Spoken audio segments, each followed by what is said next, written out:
Why let financial problems ruin your marriage? Is money so hard to understand?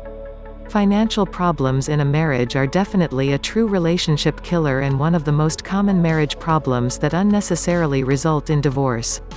Money matters are quite simple when you think about it. You can either afford something or you can't, and if you can't, you have two choices: either stop spending money elsewhere or earn more money. I am looking for a new car at the moment, which has really got me thinking about the number of people who fund such purchases on finance then struggle to make the repayments. Now I can understand the need for a car and that people aren't always in the position to buy such an expensive item outright, but what does amaze me is the type of vehicles that people buy on finance. One of my best friends always buys cars on credit, and not any old car, cars such as Range Rovers, Mercedes and Jaguars, and yet struggles to make monthly mortgage repayments, let alone fund the financing on the car.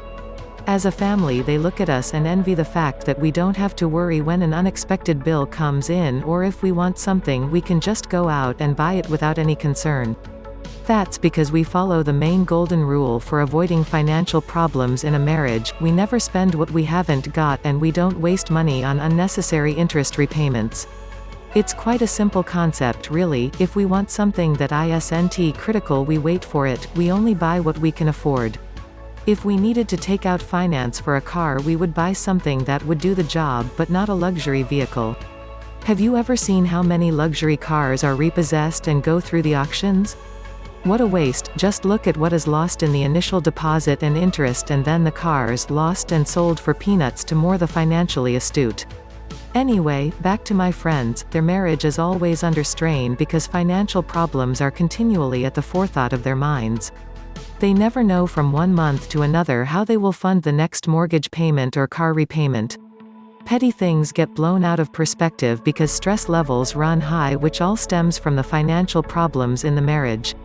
They get upset with each other, and yet they are both to blame. They both want what they can't afford, and even though they earn far more than most, with every penny they earn their expectations increase, their spending increases, and the financial problems continue. So many couples let themselves into financial problems just because they choose to ignore money issues, expect them to disappear, resolve themselves without any effort. But just like any other marriage problem, financial issues need to be addressed, nipped in the bud before they become out of hand. Fighting isn't the answer. Arguing doesn't solve anything, and it certainly doesn't address the real cause of the problem, which is all down to supply and demand. It doesn't really matter how the original problem occurred, why money is now short, and why bills can't be paid, and generally the fault doesn't tend to lie with one person. The question is, how soon are you both going to face up to the issue, get your head out of the clouds, and start doing something about it? I was speaking to a friend the other night, and he was fighting an issue from a totally different corner from his wife-to-be, forgetting the whole concept that marriage is all down to teamwork, working together to resolve anything that life throws at you.